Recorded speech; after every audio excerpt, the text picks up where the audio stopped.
Hello and welcome to another speaker series presentation by the Richmond Council of Garden Clubs. I'm Extension Master Gardener Larry Newman, and today we'll be discussing year-round lawn care in Richmond area. How many of you have heard the old adage, healthy soil equals healthy plants? What's the number one plant we have in most landscapes?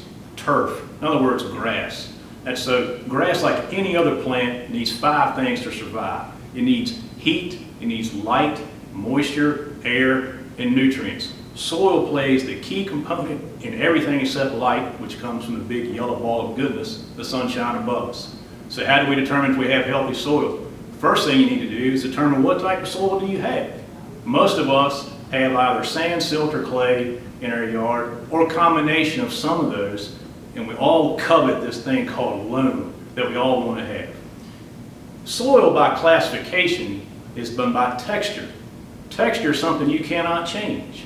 You either have to take out soil and bring in soil to change the texture, or you have to bring in soil and place it on top. But you can't change the texture.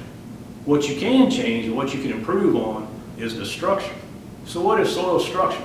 Soil structure is those same sand, silt, and clay elements, the nutrients that make up each of those, with the addition of air and water and the biological properties known as organic matter, and the chemical makeup of those elements we'll refer to as pH.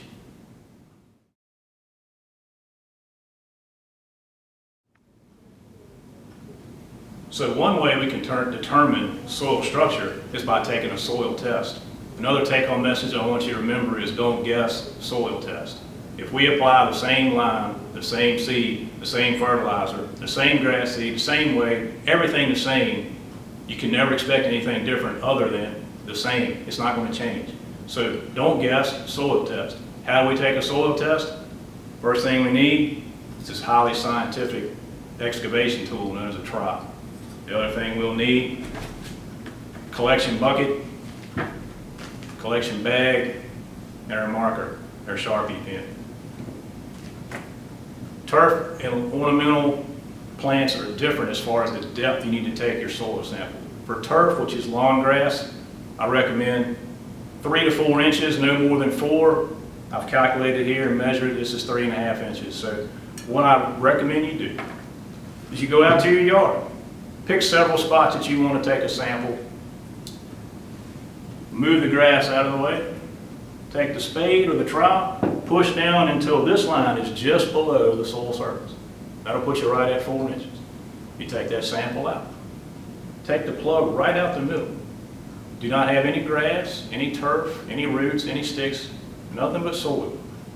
Take as many as you want around your yard, zigzag pattern, make it fun, make it entertaining. Take the time until you collect in the bucket about 2 handfuls, 2 big handfuls. Take this same tool, stir it up, open your bag, place the material in your bag. Write your name with Sharpie pen on the bag.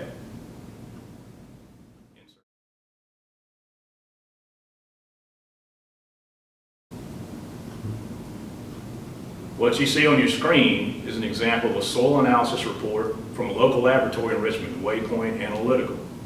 Lots of information on this. This is what they refer to as their S3 test. There's also the S1 test. The S1 test is your macro elements. The S3 test is your macro and micro elements. The S1 test is around $10. The S3 test is around $17. You can't buy a bag of fertilizer for $10 to $17. This is the best information, the best money you can spend in your lawn. Let's go over some of the results. At the very top on the left side, you see soil pH 6.5. pH is a logarithmic scale. Numerically, it's listed 0 to 14, with 7 being neutral. pH is below 7 are considered acidic. pH is above 7 are alkaline or basic. Most plants, and grass is like most plants, it likes the soil slightly acidic. So the ideal number for grass is about 6.5. Remember I said this is a logarithmic scale. So if you have a pH of 5, another example is a pH of 6, the pH of 5 is 10 times more acidic than the pH of 6. So 6.5 being the ideal number. As you go down the screen on the left-hand side, these are all the micro and macro elements that have been tested in the soil. So you get to the bottom of the left column, and it's organic matter. That's the biological property, 5.3%. That's a very ideal condition.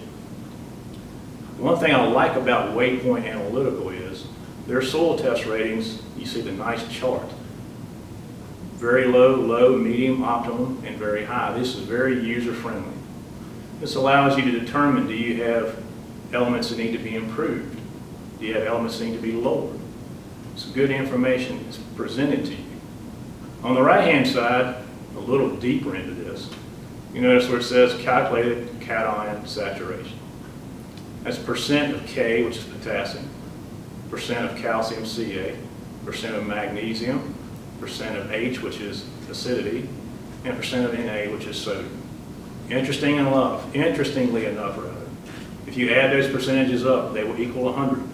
They will always equal 100. If you manipulate one, you will change the other, but they will always equal 100. That tells us how to keep our nutrients in balance. You notice in this sample that calcium is very important to grass. It's very important to plants. That's why we want that number extremely higher than we do our magnesium. You notice that the percent H, acidity, is very low. That's why the pH is 6.5. If the pH was lower, the percent hydrogen would be higher.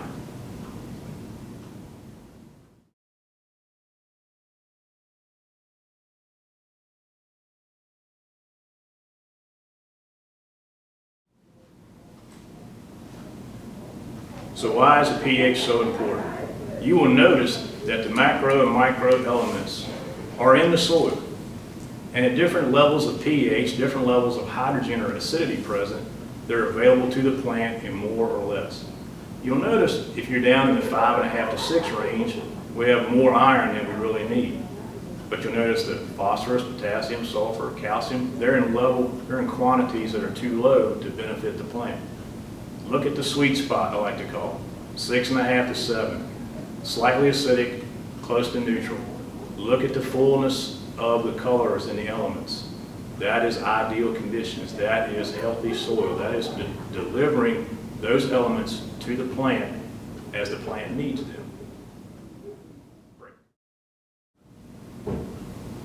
An interesting theory that was developed in the early 1800s, which is nearly 200 years ago now, is called the law of the minimum, or the limiting factor. And what that theory is a plant's growth or fruit is proportional to the least available element or nutrient, whichever that is. And that starts with oxygen and starts with water. So what does that mean? That means if your soil is very compact, very dense, and your air and water can't exchange properly and get to the plant, then that means the plant's going to have trouble developing roots. It's going to have trouble developing top growth, it's just not going to develop. So one element to think about, factor to think about, is density. An element, if you notice in the slides we showed earlier about the soil, your calcium and magnesium is off, or your potassium is off. Then pouring heaps and heaps of nitrogen fertilizer on there is not going to solve your problem. You have to determine what is the least available element or limiting factor to increase your grass production. So let's talk about fertilizer since we mentioned nitrogen.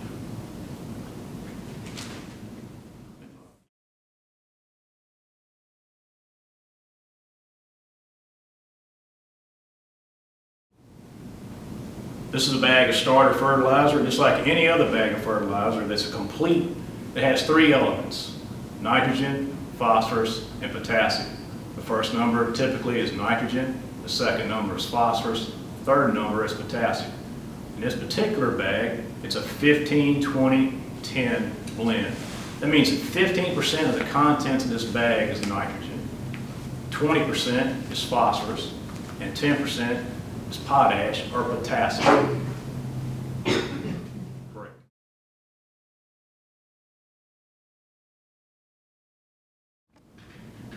So if your soil test shows that your soil is too acidic or your pH is too low, how do we increase that to get it to that 6.5 number that we're looking for? We use lime.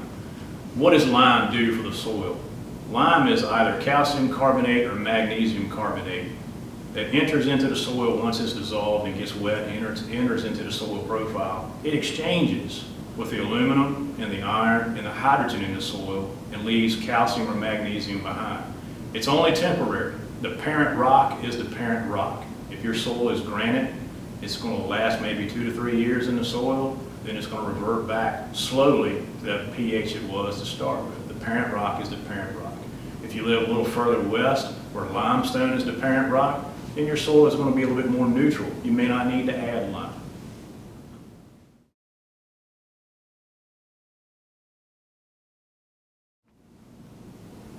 So how long does it take lime to actually neutralize or begin to work in the soil and change that pH?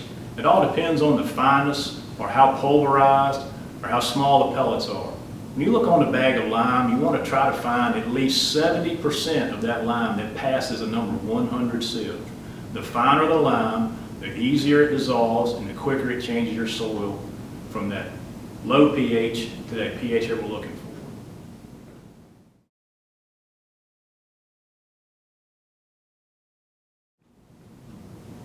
All right, so many of you are asking, okay, Larry, what does this have to do with making my grass green or my yard grow? See, gardening is just like anything else in life. You get out of it what you put into it. It takes time and it takes effort. If you focus on improving your soil's health, that means you're going to have less time watering, less time adding pesticides, less time adding nitrogen, phosphorus, potassium. In other words, you're going to save money and spend more time doing something that you really enjoy. Okay, now it's winter time. What do? First thing I recommend you do is get outside and measure your yard. Determine the size of it, square footage. Also determine, do you have cool season grass, which in our area would be tall fescue, or a warm season yard, which in our area is typically Bermuda grass. How do you tell? In the wintertime, if you look out and your yard is green for the most part, it's very likely that you have tall fescue. If it's brown or straw colored for the most part, that's Bermuda grass. It's not dead, it's dormant. Bermuda grass is a warm season grass, fescue is a cool season grass. We'll discuss both throughout this presentation. Second thing I want you to do is get your lawnmower ready. You may have put it up at the end of the fall season, still has grass clippings on it, has the same gas in it, so I recommend you do this. Clean your lawnmower up, change your oil in it, drain the gas out of it, and sharpen that mower blade. You don't get your hair cut with a dull pair of scissors. Don't mow your grass with a dull mower blade.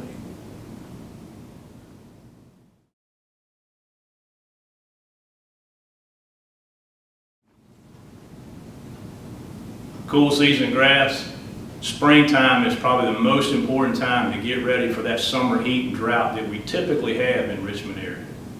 You know, in the lawn care community, you meet a lot of really interesting and super people out there. One of the gentlemen I've had the fortune of meeting and talking with is a gentleman in Eastern North Carolina named Paul Outlaw. Paul has his own YouTube channel, Paul's Prime Cuts. Paul and I discussed prior to me planning for this presentation, tell me two things that are the most important thing a homeowner can do for his lawn. We both agree that soil testing, and what I'm about to discuss now, which is pre-emergent herbicide, the second most important thing you can do in your yard in the springtime is pre-emergent herbicide. We often refer to that as crabgrass preventer.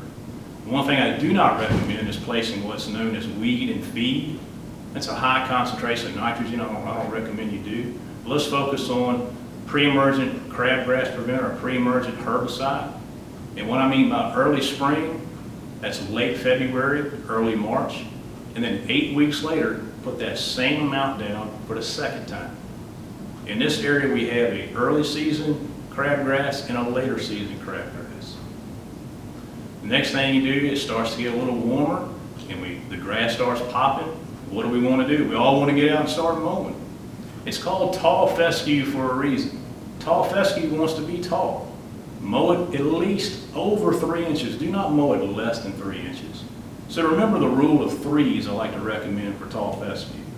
Keep your grass over 3 inches. Never take off more than 1/3 of the blade. And every 3 times you mow, check that mower blade to see if it needs to be sharp. Remember, cut your grass with a sharp blade, not a dull blade. For you warm season guys out there, Bermuda grass, as it starts to break dormancy and turn green, once that grass gets to about 2 inches, then you want to mow it that first time at about 3/4 to 1 inch and maintain that height throughout the summer. As we get later on into the spring, a lot of us have the itch to apply nitrogen fertilizer. Be very careful about applying nitrogen in the spring.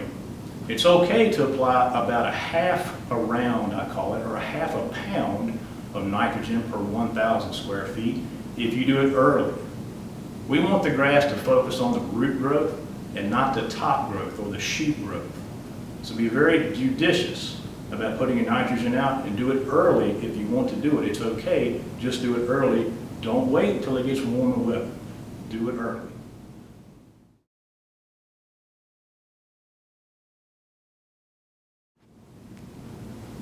So as we get later in the spring, it starts warming up, it's very likely you're going to have weeds emerge. So we call that post-emerge. So one of the ways we can control those is with chemical control, and that's typically using a pesticide. So let me talk a little bit about pesticides and what is a pest. So herbicides, insecticides, termiticides, fungicides, they're all pesticides, okay? But all pesticides may not be a herbicide. One thing to keep in mind is if you want to apply a chemical, that's certainly fine. But I recommend you use what's called the Integrated Pest Management, or IPM. Well, the first thing you want to do is positively identify what that pest is. You want to identify what series in its life is. So what's the life cycle? What's the life stage of that pest? And then you want to determine, what's your level of tolerance? Can you live with it? Do you want to control it and keep it from spreading? Do you want to completely eradicate it? That's up to you, and your level of comfort is entirely up to you. It's your yard, it's your money, you do whatever you want.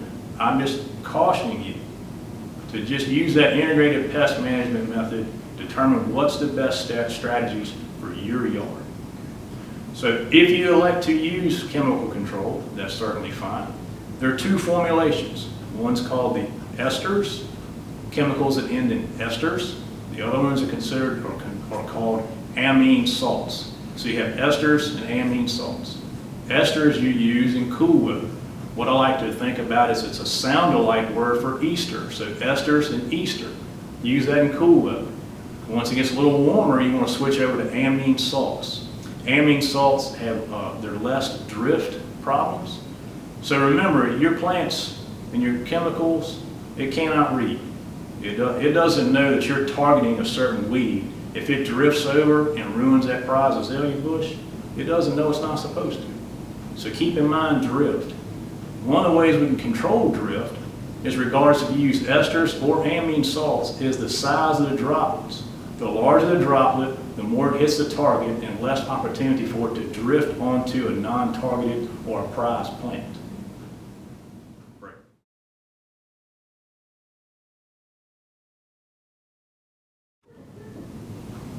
Moving into the very late spring or early summer, the next thing we need to discuss is grub control. Remember back to the integrated pest management.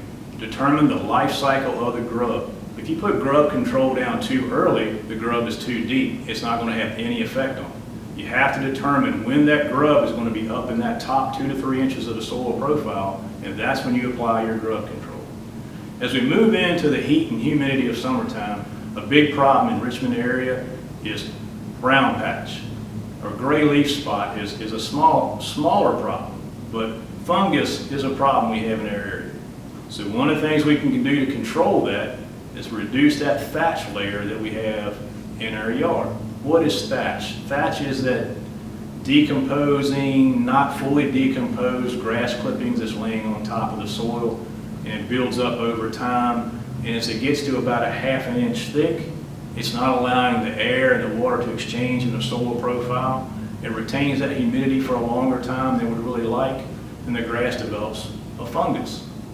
Now we can do a preventative fungicide or a curative fungicide if you want to wait until you see evidence of it.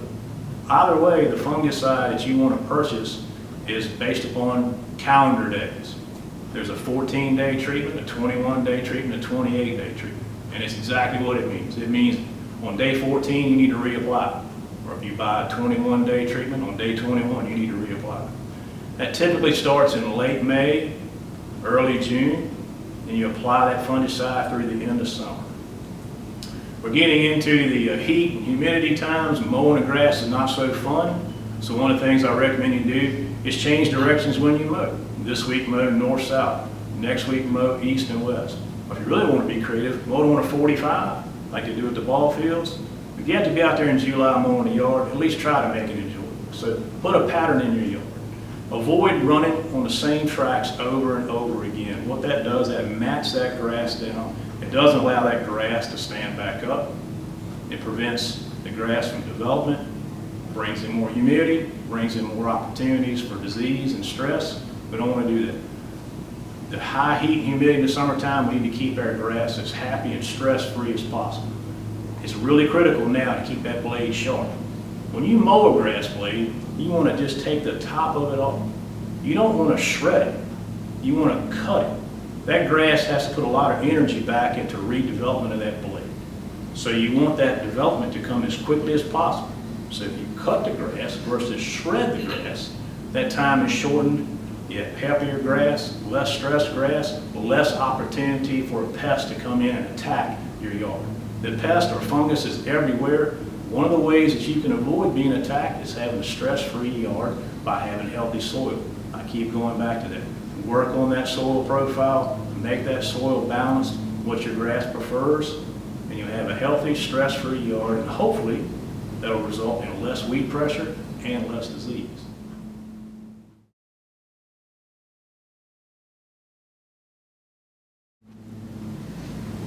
So one of the ways we reduce stress is to keep the grass moisture, keep that healthy, happy. One of the ways we do that is we have to measure how much moisture we put down. Fescue grass and Bermuda grass doesn't need as much, but fescue grass typically prefers about 1 inch of water per week. So how do you do that? So you take a flat object, you can use a bowl or anything flat. You want to measure on the outside of that about 1/2 inch. You cut your sprinkler on, your irrigation system on, about halfway across that stream, you want to place that flat object. Time it. How long does it take to reach 1/2 inch? It could be 20 minutes, it could be 45 minutes. Then, every 3 days, apply that much water during periods of drought, when we don't have rain, high heat. You may have to bump that up to 1.25 inches, 1.5 inches. But generally, 1 inch of water per week. As we get to the end of the season, late August, it's time for one more round of grub control. Again, know the life cycle of the grub. As the grub is hatched, it goes back to the ground, lays eggs. Those grubs now are starting to go back in the surface. So you want to be able to apply that grub control when the grub itself is about 2 to 3 inches in the soil profile.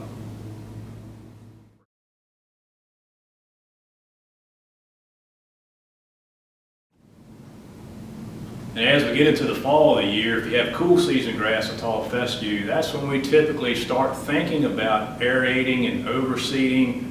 Also, one of the ways to increase our soil organic matter is to apply compost top dressing.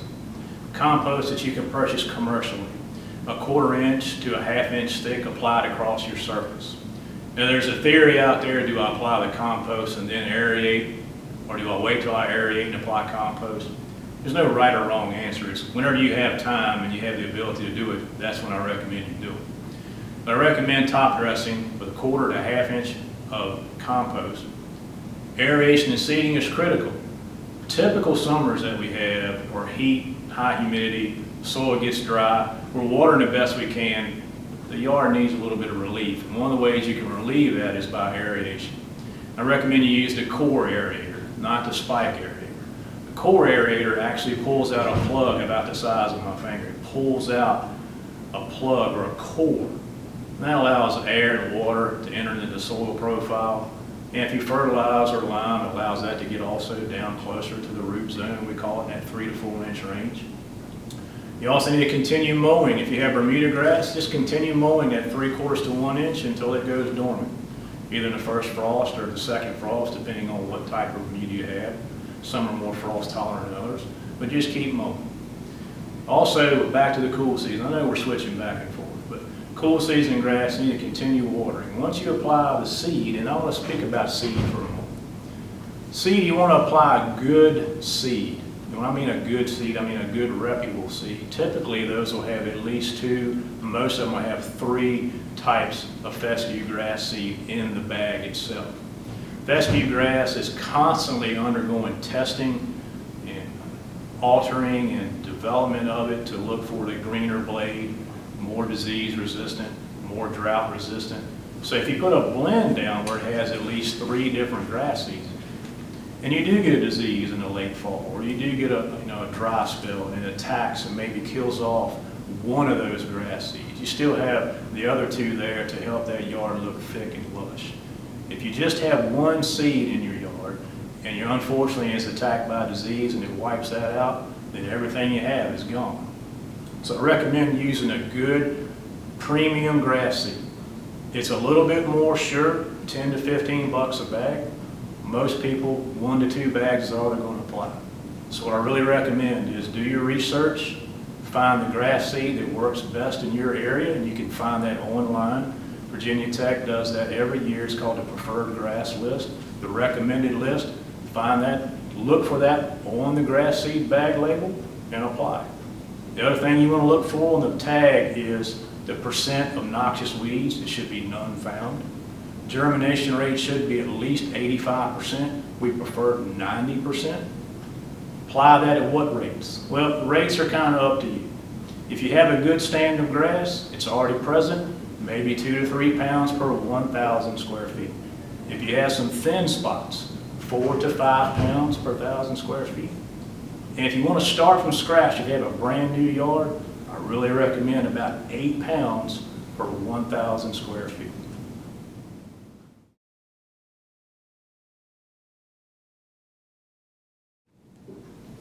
And as we're wrapping things up, I want to talk about some newer technologies and newer products that are out there for the turf care community. Number one is there's a real advancement being made in liquid products. Liquid products are easier to store, easier to purchase, and easier to apply than granular products. Anything from dethatching material to fertilizers to grub control to weed control can all be placed by liquid products. I find that you have better success with liquid products than you do the old pelletized forms of certain weed control products. It delivers, it comes in contact with the plant. If you use liquid controls, use what they call a spreader sticker or a surfactant that comes, they recommend, and follow the label. In other words, men, don't get a bigger hammer. If it says 1 ounce per 1,000 square feet, that means 1 ounce per 1,000 square feet. Another technology I want to discuss briefly is humic acids. Humic acids were first discovered in the agriculture community a couple of decades ago. Agriculture is usually 1 decade ahead of sports turf and ahead of horticulture. I mean, you have to eat, but you don't have to play golf, you don't have to have a nice turf, but you have to eat. So agriculture is always ahead of horticulture.